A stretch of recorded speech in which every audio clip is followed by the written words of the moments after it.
Yo, it's your boy Just Perfect in the building. Hey man, I like when when you know that he's just.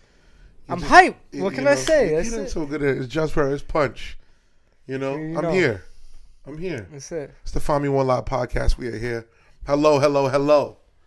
So what's up, man? How did I gotta ask you my first question. I was about to go crazy. How did you? Now that you have a podcast under the belt, how do you feel? This is a new space for you. I feel amazing. Yeah. I really do. Everything's coming together. That's all I can say. We still moving around. Mm-hmm. We still outside. Yes, sir. City to city. Yes, sir. You know what I mean? Come back. Yes. We hit the screen. You know Okay, what I mean? I'm with you. Talk to me. Where we at? Where we at this week? Now we got to talk about it because my boy was just with the man himself. He was with Floyd. We got to see how'd that come about? What happened? How was it? Oh man. Okay. Floyd Mayweather is different. I have not been around someone who, from the second I was around him and around that energy, you can just feel like the room he moves over here, the room moves this way. He moves this way, the room moves this way. And he's something really, really special. And when you get to a point where you really go, yo, this man is number one in his sport. Like, see, in music and art, everything is so opinion driven. Yeah, of course. Right? It's like, yo, I think this, I think that.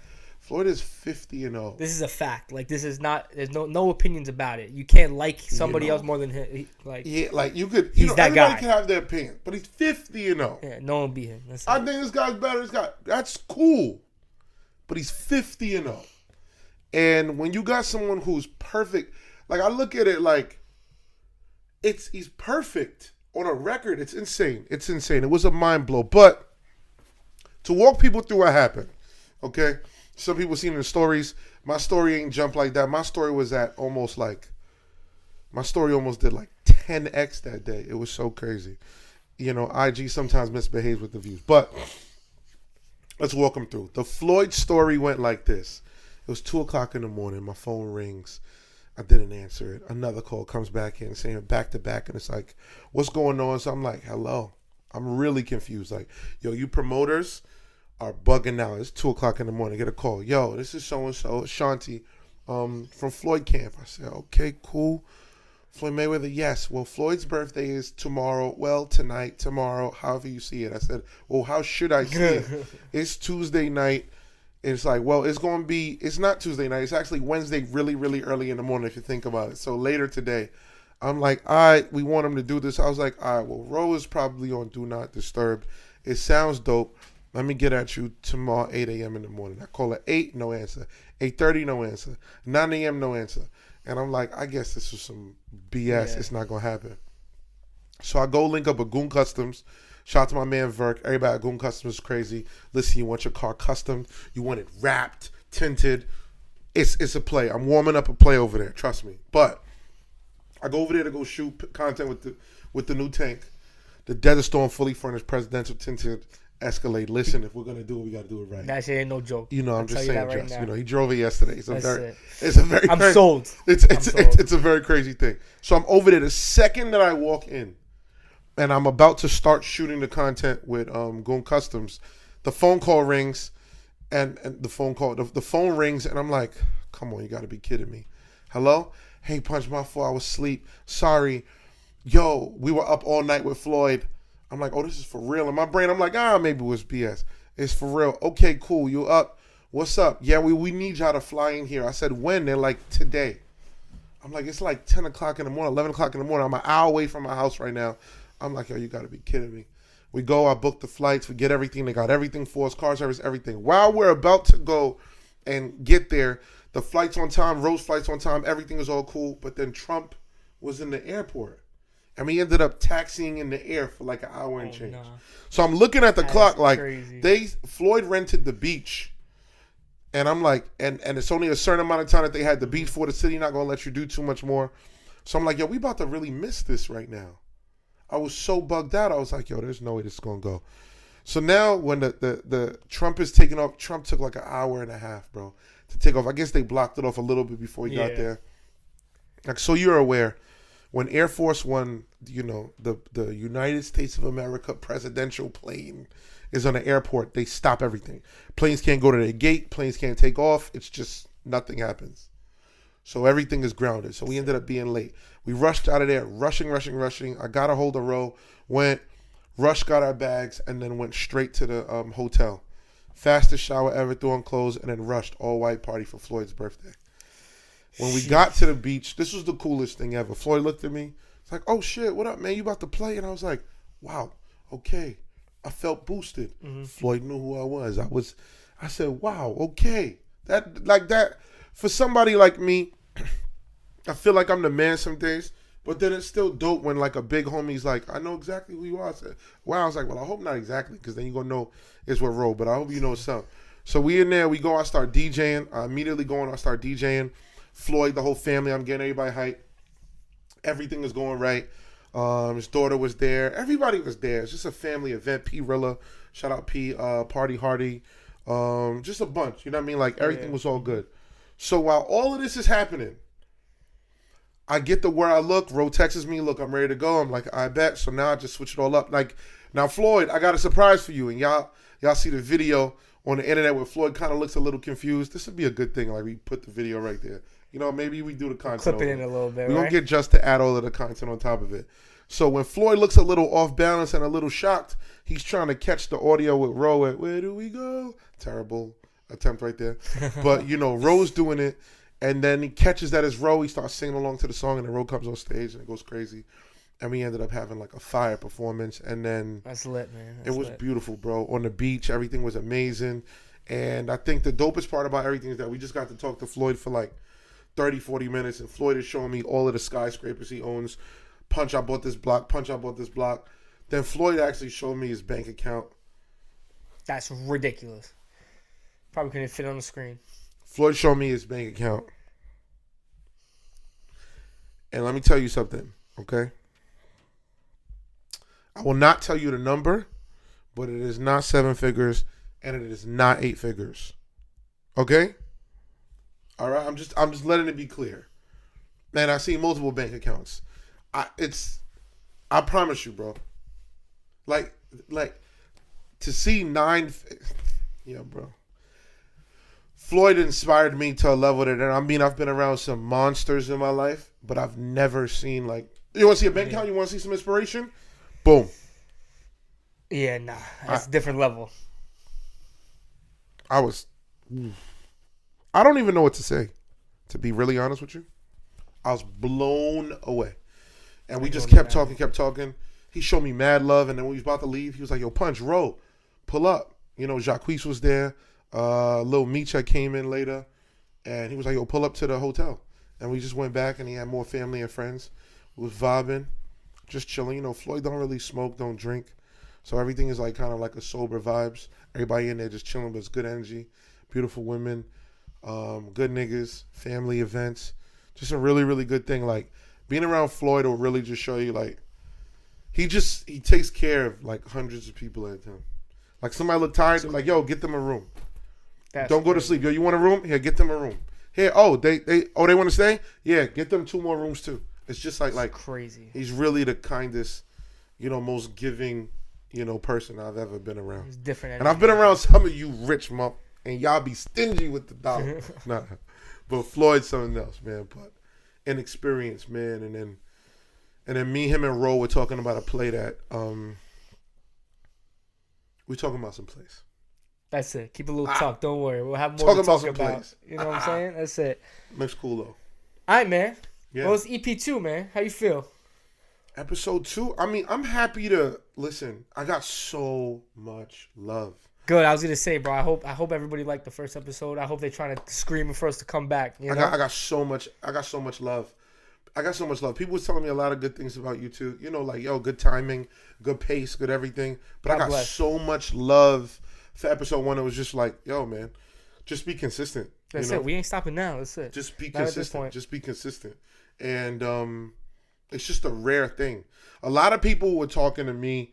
A lot of people hit me and was like, yo, there's a lot of people that do podcasts, but they're not talking about anything and there's no real purpose. And I think that was the biggest thing. So shout out to Damn Homie. And was literally like, yo, Punch, when it comes down to podcasters, people don't really say anything. They just be potting, and then they're inconsistent. You got stuff to say. You've been around the world. You've toured. You've produced. You've written. You've done all of these things. You actually have something to say, and you're giving advice and game for people that want to get into a better situation. Yo, it was only right. So shout out to damn homie. No, it's lit. But a shout out to everybody. But that was something specific that, something good. Nah, hell yeah. You heard good things, man. Thank God, bro. I'm hyped. Yeah. Talk to me. All right, man. So I saw you launched a couple different pages now. So this is something that I want to talk about. Everybody's nervous about Instagram, right? And they're like, yo, I don't want to launch too many pages. I think that the multiple brand thing is about it's what I believe in right now. Gotcha. And I'm building these brands up. So if y'all follow Punch 4K, Punch 4K is going to be the touring, the streaming, the vlogging, page, POV. Everything. If you want to see it, we got the meta bands. So everything is like going on. You get that. I'm going to be regular vlogging. Just is going to be vlogging when we go on tour. And we're going to run everything through Punch 4K. Mm-hmm. So that's like the BTS behind the curtains. What's happening with Punch? What's happening with Ro? What's happening with Just? What's happening with the whole team? But it's really just showing us what's happening. From sound check to going through the airports, eating food. And I'm trying to get better and better and better at making sure I record things because we got to get inclined and used to it. And then we're going to start streaming on that page towards when it starts warming up. In the mansion at the invite-only parties, show you a couple things before it starts getting a little wicked. That's going to be lit. Yeah, I already know the wave. I don't even know if I told you that yet, man. Nah, I don't. But it's everything. I've been there live in the flesh, you know what I'm saying? We got to show the people He's sometimes. been there many, many times. Can't lie, It goes nice sometimes. It gets lawless. It depends. Yeah, it gets nasty sometimes. I'm not going to lie. That's the times everyone remembers. I'm not going to lie. When it gets nasty, I promise you, man, it's 100 women running around a pool. It's my guys. It's only my team. And 100 women just loving life. The fences are high here. The neighbors are distant. It's success. So if you're going to do these invite-only parties, that's another thing. Guys, I apologize to my guys because I get a lot of guys that be like, why am I not getting the address for the invite-only? Guys, the invite-only is not a promoted party. It's my house. Yeah, so I don't like bringing strangers and some guys that I don't know. If you don't have my cell phone number, there's no way you can get an invite. Yeah, let's just start there. Then that means that we're not even close enough to where that we're talking. How could I invite you to my home? You get me? But I say this. The invite-onlys, I'm trying to have the most legendary run ever. Memorial weekend, July 4th last year was amazing. That shit was so lit. I had a bunch of illegal fireworks. I'm not lighting them no more, though. Nah? I'm done with fireworks. Damn, bro. You know why? The LA fires have scared me, bro. Nah, bro, that ain't gonna happen, bro. I swear. Let me tell you why. Bro. Let me tell you why. The fireworks, all it needs is a spark, bro. Once I've seen the speed of these fires, and I see, listen, I'm very secluded. You're not gonna find where we're at. We're far. You get me? I'm secluded. And the police came last year and shut me down.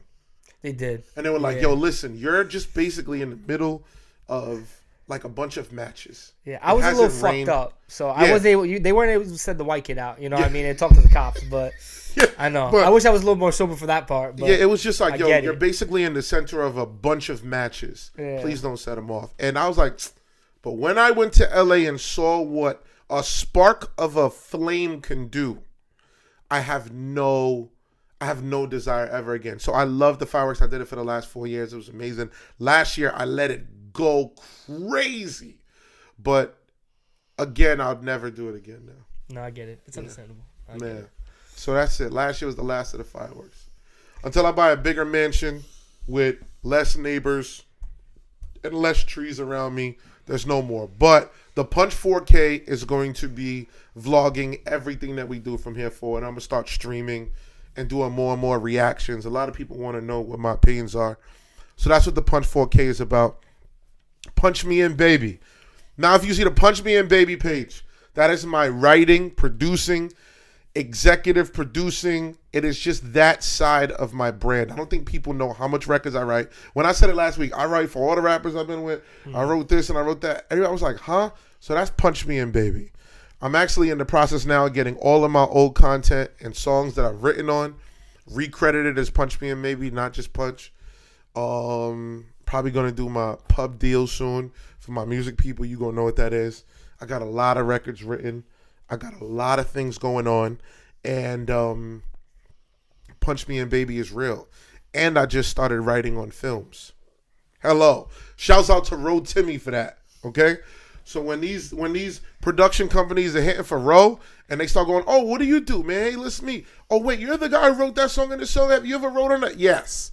You have any ideas? Yes. Can I see something? Yes. So we cooking. So that's the Punch Me In Baby. That's going to be so lit. Punch 4K, behind the scenes, the vlog, Punch Me In Baby, or the producer or the songwriting, the Find Me One Live page. Hello. Let's get the potting right. Let's get it where it need to be. And then, of course, I Am Punch. And I keep getting DMs every single day about bringing back the landing strip. I don't know. I might do it. I might not. It depends. We'll see what happens, right? That's it. But y'all like those girls over there. I'm very happy, bro. I love hearing all the good reviews, bro. That's it. I'm just excited to get to work, man. You know? That's really what it is.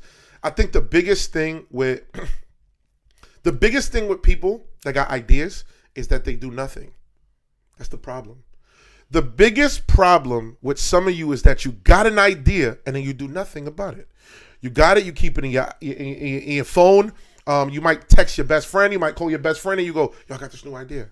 Oh, it's lit. Everything is all good. And then when it's time to go and execute it, you've done nothing. You didn't buy the equipment. You didn't start. You didn't shoot the shot. You didn't do nothing. You know what? All in fear of failure. Are you telling me that you got an idea in your head right now and you do nothing with it in fear of failing? Some of y'all not even ready for what you want, man. You know, success too far for your distance. I promise you. You know, and it's a lot. It's a lot. No, fear. It changes everybody. Fear controls so much of our community. Fear of how it looks. Fear of how it's gonna read on camera. Fear of how it's gonna just be responded to. Like last time I checked, the key to all of this is about taking chances, gambling risks. Bit, Hell yeah. betting on yourself. So when some of you are like so distracted by what if I lose or what if I miss, just quit. Just get a regular job. No shouts to no beef or no diss to the regular jobs, but in this entrepreneurship lane, it drives on betting on yourself. You know, if you ain't gonna bet on yourself, who will, bro? You know what I'm saying? 100%, 100%. All right, man. Yeah. Drake lawsuit.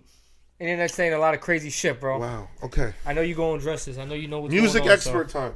Hell yeah. The Drake lawsuit. Now, a lot of people have cleared it up. Some don't. What people just don't understand is this. Drake is not suing Kendrick at this exact point. Drake is suing Universal. The reason why Drake is suing UMG, Universal Music Group, is because he just feels like they were in support of something that was tarnishing his brand. One, and they were also in support of pumping up something to boost it to where it hurt. So the rumors is, we're not in the contract table, but it's been known that Drake has had a $300 to $400 million deal initially, which is insane. Now that's been said that deal is supposed to be over this year, which means that when Drake got all of his numbers right, because it's all projection based.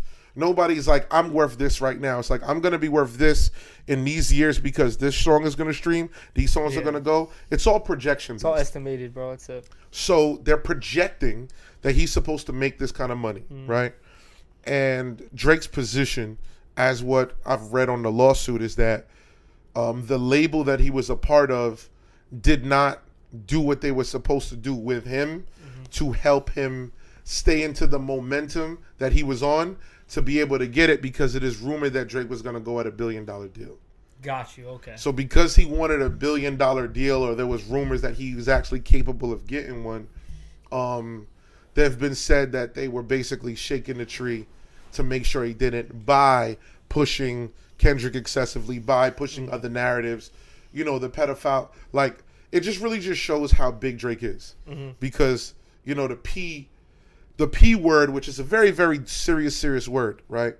There's been nothing to substantiate any of these things with Drake. So when they throw it at him, he's able to survive it and continue to sell out shows with no proof, with no nothing, and continue to go. I think his position is, yo, listen, I did that on purpose. How do you feel about the new album? Party Next Door. I think the I have said this. I've talked to a lot of women about it, you know, and I talked to some of my guys. I love it. Yeah. I love it. I mean, it's big owls over here. Let's just get this very clear. I rock with Drake. I think Drake is like Drake is the only one that comes close to Hove with me. And sometimes edges and back and it's like Drake. Yeah, All right, I know how you do. you know. I know Khaled is in a unique space, but one phrase that he came up with, I like what Drake likes. I gotta be honest. I love what Drake does musically. I've loved it for years. It's not just about this battle. Mm-hmm. And I think because I didn't pod enough, a lot of people wouldn't know. But I rock with Drake the long way, you know, and just the music, the position. But I think when it comes down to the album, and I know they've been doing some branding with it, but Drake really does make music for guys who get girls. Hell yeah. 100%. So like when he's positioning, and people be like, "Oh, Drake's corny and this and that." If you get a lot of women, or at one point or another, you attracted a lot of females, you'd understand that a lot of those records connect. 100%. A lot of his thought process, you know, walk through, you know, even just the simplistic walk through the club, give me a hug. If you're really that guy, you know, girls are going to hug you. It might seem subtle to some, but some of you guys don't get hugs when you walk through the club. You're trying to wave down the richest friend that you know, try to chip in and get a little section and try to look like you're doing something. You ain't that guy. If you're a lit guy, you walking around, you just getting hugs, or if your money's right, you already did it before you walked in the club. I'm just saying, you know. Find me one lie. Last time I checked, women is what controls the music. Women is the one who controls the culture. So if women are enjoying the music the most, I'm baffled at how they can feel like anyone else controls the culture, you know. And that's just one side. And when it comes down to the music, like bar for bar, even that the first half of "Give Me a Hug," Drake is talking so greasy. So greasy. It's one of the best records I heard in literally one of the best. Like I think it's like 24. He might have put 24 bars, maybe even 30. Might have been one of the best 32, something like that. Might have been one of the best runs I've heard in the last year or two. You know, strong. Shout out to whole OVO. Chubbs, what's up? So what's up? There's a couple rumors. Yeah. Going independent. I mean, so a lot of people are saying that Drake, you know, again, they're saying that if Drake, like I'll give you like this. Artists who are mad at what's going on, right? Let's be real. Artists, if you're mad at what's going on with Drake, or you hate Drake and this and Kendrick, what you got to understand is that larger than Drake and Kendrick, larger than this, is that if Drake actually does go independent, it would probably be the biggest eruption and musical chairs to the entire music industry you've probably ever seen. Drake's the #1 artist in the world, selling and making the most money. Cool. If he goes independent and now removes the impact of what the major does, and he goes, I can't even fathom how much money and what that would do disruption-wise. It literally make distribution labels so much more potent, so much more credible, even though that they're very credible now, but it's just going to take it up a notch, because then we'd be seeing it successfully driven. But I must say this, as being on an independent label myself, we're with Ro, we're independent. What people don't understand about the independent labels, you make a lot of money, but everything comes out of your pocket. Of course. So if you see an independent artist, every time you see that blog, see, let me tell you something. The game right now is so awkward. Every single time y'all go on a blog and you see a headline, right? You pay the blog to get your headline up. That's one, right?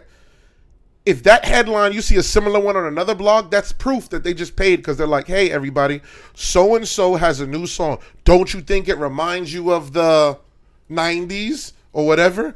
That's a paid headline. So you're paying. And these blogs are $1,000, $2,000. Some of the bigger blogs, $4,000 or $5,000 a post. So you're talking about, if you're on 5 to 10 blogs, you might very easily be spending $15,000 to market your moment. I don't even want to say market your song. It's really about marketing your moment, because the reality at hand is this. That moment, whether it's you dancing with a celebrity, you going out, being caught on a date with someone, you doing dances with your fans, you doing whatever, all of those things that are all moments for you to go viral, like, let's just be clear, all of those moments to go viral, you're literally paying these blogs to do that every single time. So every single time you want a moment, it's like $15,000, $20,000 if you're going to go across all of the major blog platforms, right? Now, with all of that being said, imagine having to do that multiple times a week. And that's where the majors come in and they assist. So independent is dope. You make a lot of money, but let me tell you, that offset where you got to spend your own money to keep yourself afloat, it's a whole different game. All right, man. So you brought up something real interesting yesterday, I think it was. And it was, we were listening to throwbacks. We were just talking about, Jay-Z, the greatest. I know that's how you feel about him. Greatest of all time. Aubrey. It depends on the day. Could be Aubrey, could be Sean Carter, Aubrey Graham any day. I know. But I'm with you. So, Jay-Z, Nas, big beef back in the day. Yeah. And you were comparing it to how that's kind of what's going on right now. So listen, this is where they're gonna make me go viral. All right, listen. I see a very, very, very vivid comparison between Jay-Z and Nas when they was beefing, Super Ugly, Ether, Takeover, Stillmatic, and everything in between, and then Drake and Kendrick. Now, I remember vividly, okay? I'm from Canarsie. I'm from Brooklyn, okay? All right, I'm from Brooklyn. I grew up listening to Hove. I didn't have big brothers like that, so it's not like I was programmed listen to Jay-Z, listen to Jay-Z. But when Jay went against Nas, I think majority of the city, they had voted. Angie Martinez had a whole thing, and they voted where Nas won. A lot of people was like, Nas smashed Jay. A lot of people felt this. All respect to Nas. But I never thought Nas smashed Jay. I think Nas is insanely amazing. But I've never seen this Nas smash Jay thing. But Nas beat Jay-Z, right? Ether. That's what everybody felt. And then as time went on, I think we saw Jay's career continue to fly from many, many different things. The music got bigger. The albums got greater, more and more and more and more. And then Jay-Z ended up really winning overall by a lot, in my opinion.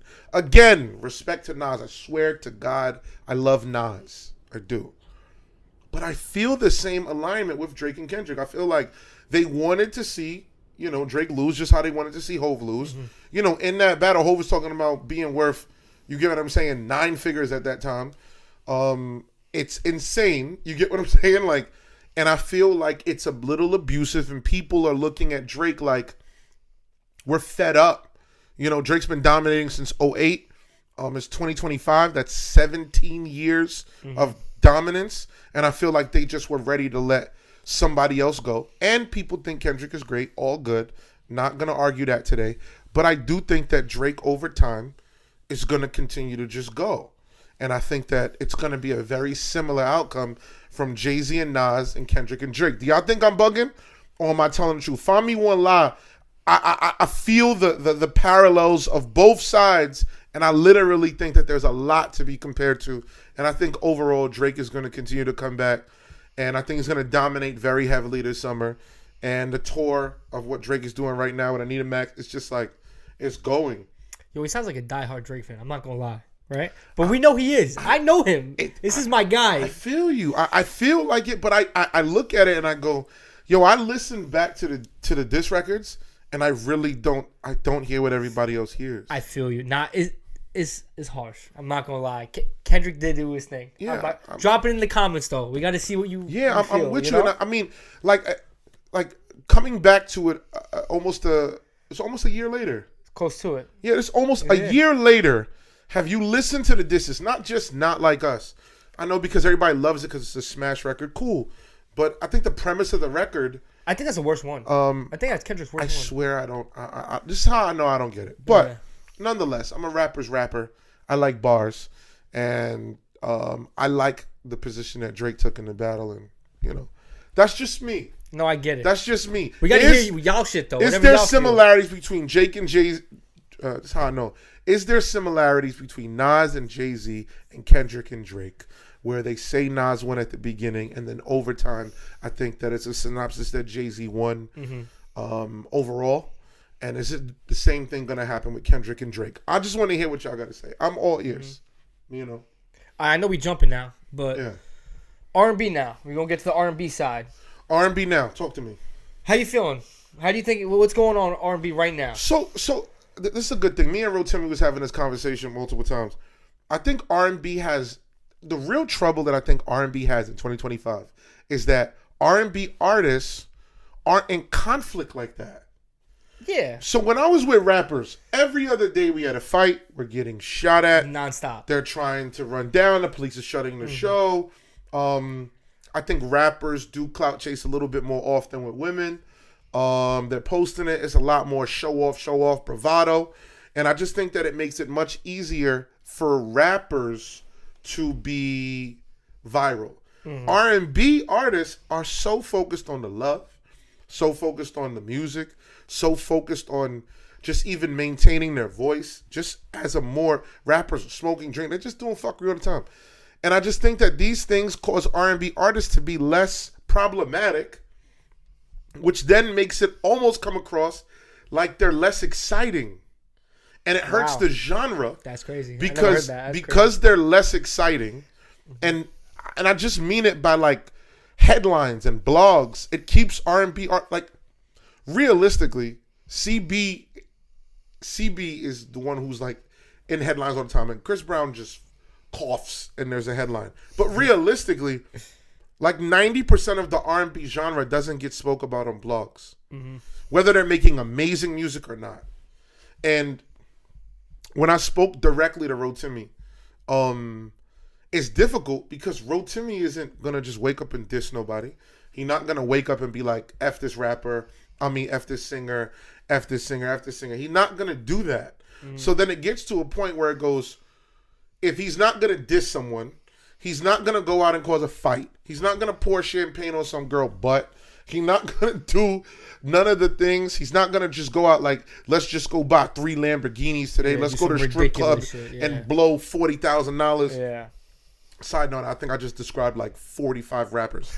But while all of this is going on, he won't do it. And it's like, so how do you make someone sound exciting when it's like, but I just make great music. And it's a great project and it's a great album. How does that person compete when there's a counterpart that's doing it? And then you're fighting for blog space that's like these streaming platforms are buying 4 or 5 posts a day where every single fighting girl reality TV show is on there and they're just clogging up the timeline. And then they're also training the listener and the viewer of the timeline, like, if it's not controversial, is it exciting? You know? Yeah, bro, it's not good, you know? It's definitely not good because it's like a lot of these rappers nowadays, bro, they blown off a straight clout. They have no credibility. There's no actual good bars, good flow, nothing behind it. You know what I'm saying?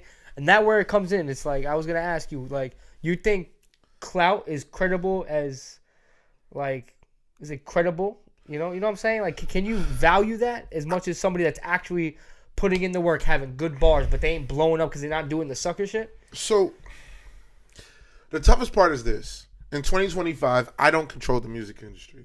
If I did, it would be a way different industry. You know what? Vote. Punch for president of the industry, okay? Punch president of the culture. By the way, top 10 voices in the culture, right? The real is this. This is the real. This is the real. This is the real. Clout matters so much because attention is now at the most valuable it's ever been. Yeah. See, let's go back in the day. Back in the day, we had TRL, we had 106 in Park on BT, right?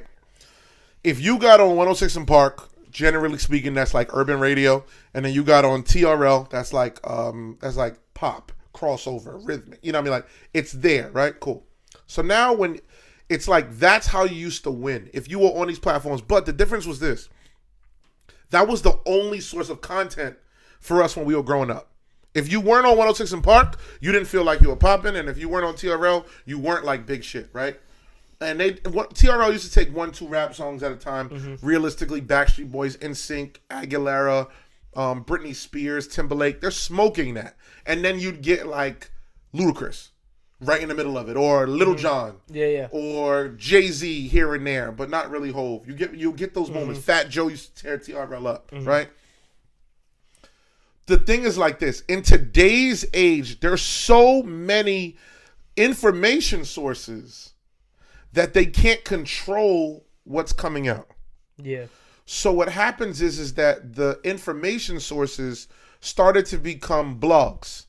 And when the blogs became the source of new music, then artists have to compete with people that are doing attention-seeking behavior for the same attention. So I think the problem also is that fans aren't seeking music platforms to receive music. Like I see R&B platforms, R&B blogs all over the internet. Mm-hmm. None of them are that big. None. That's the problem. Like when it comes on to rap, I think Academics might be the most. I think Academics probably hands down is the most powerful platform. Say Cheese, rap, my mixtapes maybe. Hollywood Unlocked's pretty big too. Who else? Hollywood Unlocked. Well, Hollywood Unlocked is more like the other side. Like I said, Hollywood Unlocked is more like the blogs. Hollywood Unlocked, Spiritual Word, Shade Room, of course, Ball Alert, On Site. Like those are more like the gossip headline driven. Gotcha. I see what you're saying. So it's difficult when you're coming through those platforms, right? And they're doing like Hollywood type news. It's difficult when they're rolling out like, oh, Natalie Nunn. You get what I'm saying? Yeah. Is fighting in the club. Looking at her, she's fighting the new baddies. Yeah. And then the next post is, I don't know, Giveon. Yeah. Like, here's his new song. It's like, if he's not doing anything controversial, they don't even care. It's like swipe, next swipe. I don't know if they don't care, but it definitely gets less attention. Yeah. And it's like, how can he compete when Natalie Nunn threw a bottle? And I'm just making it up before she jumps through a whole wall and tries to get more, like, I just hate when they do that. But I'm just being real. Using her as an example because this is someone that these networks are putting in the lead. Like, if Jocelyn goes and fights a girl, you get what I'm saying? Like, it's like, oh my God, look at that. You ain't see her, she beat her up. Oh my God. And then seconds later, Jacquees puts out a song and it's like, shit, how does the artist compete? That's why I wish that music blogs had bigger platforms. Because if music blogs had bigger platforms, then the artists would be in better positions from a longevity standpoint. And then they wouldn't have to be pursuing clout or doing stupidness to draw attention because they could just focus on the music, because then that would actually be the actual purpose for what it is. And that goes into the next thing I was going to say too. So like, I was going to ask you, why are artists so misunderstood? Is that because you think a lot of them are forced to doing shit like that? 1,000%. Yeah, right. I know so many artists on a personal level. Artists are misunderstood all the time because they don't know what to do. Artists are just trying to put out their music and get heard. And then artists along the way are like, their manager says this, their label says this, their publicist says this, their PR says this, the fans are saying this. They get so many different people because they're nervous to kind of lose the footing, because if you lose momentum as an artist, you're basically forced to only pay now for the rest of your career. And when you start paying, like I said, if you go on these blogs, $2,000-$3,000 a post, that's one blog. One blog. One blog might be $2,000-$3,000. You know what I mean? Like, then some of these people, bro, they don't got the bread like that, so they better blow up. Who does have They better be blowing up from shit like that. But that's the problem. So what they do is, all right, cool. If it's $2,000-$3,000 to get on this blog, $4,000-$5,000, the big blog, there's a blog out there that's literally over $10,000 a post. Y'all do the math, and it's all cool because when they touch it, it's millions automatic. But when you get on these big homie blogs, you get there. You go, damn, I need more of this attention. So then you start doing things for clout. Then you're clout chasing the attention. And then it starts this downward spiral, this snowfall effect of avalanche. You get what I'm saying? To where it's like, all right, I did that to get this, now I got to do this to do that. And instead of just being like, I made great music, I put out a great song. But it's not the blogs. See, this is the point. A lot of people blame the blogs. It's not the blog's fault. It can't be. It's not the blog's fault. No. What happens is that along the way of social media, we just lost the value of music platforms. And when we lost the value of music platforms, then we lost the momentum of what could actually help break an artist. You get what I'm saying? 100%. And that's something that's really, really, really big. Find me one lie. If you are an artist out there and you are spending your last money to get on a blog, I'm going to be honest with you, you are playing with fire. All of your money needs to be to market yourself. But the problem is this. If you're an artist and you put your song out on a blog and that blog's demographic might be, and I'm making something up, right? Let's say that you put it on one of the big gossip sites. The big gossip sites, most of their demographics are like 25 to 45 female. Most of them, not all, most are 25 to 45-year-old female. And most of them are watching it because of gossip. Most are liking relationship conflict and beef and things that are decisive. Are men better than women? Do women need men? They're doing this stuff controversial all day long. If you are an artist now and you want to put out your song and you're like, I know how to blow it up, and then your song is not aimed for that style of digestion of content, how can you feel that your content will be heard in the proper way? I'm just thinking out loud. I just want to ask a question. Find me one lie. Are you spending your money the right way? Hello. You know? Talking about bread. Yeah. I heard cooking up a 6-figure deal. Listen. What's happening? Listen, we're about to get out of here. So I'm going to end it like this. We're going to get out of here. But there is a 6-figure deal, and I have not fully announced it because a part of my deal is that they're going to tell me when I get to announce it. But there's a 6-figure deal. And shout out to every single person that told me congratulations. And shout out to the other 2,000 people that saw the story and didn't say congratulations. I want to thank you too. That just reminds me, I got more work to do. Hell yeah. I like that. Big facts. Listen, I'm just being honest. But listen, if you were asking to borrow money, the 6-figure deal is a lie. A lie. If you are asking for money, the 6-figure deal is a lie. If you are going to send me congratulations and want to vibe with me and talk about great business, then the 6-figure deal is the truth. But if you are asking me for anything, I lied. Find me one lie. Just, man. Another successful pod, man. You know, we're doing good. That's it. What can I say? I love it. Straight from Syracuse University yesterday. Hello. Non-stop action. That's it. The drive was crazy. I don't want to do it again. It's a lot. We're going to Atlanta in a couple of days. We're going to be with the Hawks. It's going to be cool. We need to get you on the plane for that, man. We need to get Just at the game. Drop a comment. Do I deserve to be in the game? What's up? Fly Just out. You already know what Fly me out. That's it. Throw a couple airplanes emojis. That's it. You know what's happening. I'm not mad at it. Find me online. We outside.